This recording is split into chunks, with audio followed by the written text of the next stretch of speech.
अस्सलामु अलैकुम। हिकु मशहूरु वाक़ियो आहे त हिकु ॾींहुं अल्लाह पाक जे नबी हज़रत मूसा अलैहिस्सलाम जी क़ौम ते मींहुं पवणु बंदि थी वियो। तमामु घणो वक़्तु गुज़री वियो पर बारिश न थी। हज़रत मूसा अलैहिस्सलाम जी क़ौम गॾिजी संदन ख़िदमत में हाज़िर थी ऐं अर्ज़ु कयो, ऐं अल्लाह जा नबी दुआ करियो त रब पाक असां ते मींहुं वसाए। हज़रत मूसा अलैहिस्सलाम दुआ कई। अल्लाह पाक वही मोकिली, फरमायो, ऐं मूसा तुंहिंजी क़ौम में हिकु अहिड़ो माण्हू आहे जेको 40 साल खां मुंहिंजी नाफ़रमानी करे रहियो आहे।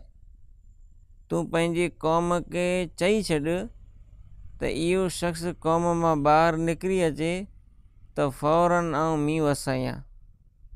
हज़रत मूसा अलैहिस्सलाम पंहिंजी क़ौम खे ॿुधायो त अवां मां को हिकु शख़्स आहे जेको 40 साल खां अल्लाह पाक जी नाफ़रमानी करे रहियो आहे। इहो शख़्स फौरी तौर ते ॿाहिरि निकिरी अचे त अल्लाह पाक असां ते मींहुं वसाईंदो। हाणे क़ौम हिक ॿिए ॾांहुं ॾिसणु लॻी त आख़िर इहो गुनहगार शख़्स केरु आहे। सभु परेशान थी विया।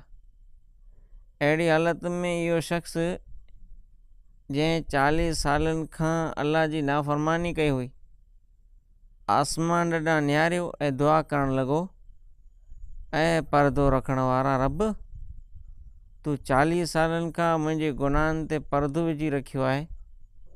मुंहिंजे गुनाहनि सां तुंहिंजो छा नुक़सानु थियो?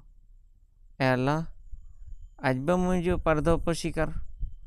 मां दिलि सां तौबा थो करियां, ऐं मुंहिंजा परवरदिगार, जेकॾहिं मां अॼु क़ौम मां ॿाहिरि निकिरी वेंदसि त माण्हू मुंहिंजी औलाद खे क़यामत ताईं ताना ॾींदा त संदन ॾाढो वॾो गुनहगार हो। ऐं अल्लाह, मूंखे रुसवा न कर, मां सची दिलि सां तौबा थो करियां।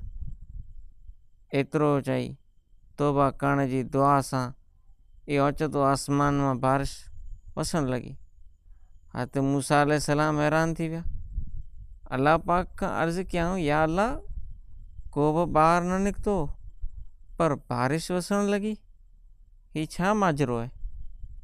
अल्लाह पाक फरमायो, आहे मूसा, तुंहिंजी क़ौम में हिकु गुनहगार शख़्स हो जंहिंसां अॼु मुंहिंजी सुलह थी वई आहे। हज़रत मूसा अलैहिस्सलाम अर्ज़ु कयो, या अल्लाह, मूंखे हुन शख़्स जो चहिरो ॾेखार जंहिं 40 साल तुंहिंजी नाफ़रमानी कई पर अॼु तोखे राज़ी करे छॾियो। अल्लाह पाक फरमायो, ऐं मूसा, मूं 40 सालनि खां संदसि गुनाहनि ते परदो विझी रखियो आहे। ऐं जॾहिं मूंसां संदसि सुलह थी वई आहे त आऊं छो संदसि राज़ फाश करियां। सुभान अल्लाह, बेशक अल्लाह पाक वॾो बख़्शींदड़, रहम वारो ऐं परदो रखंदड़ आहे।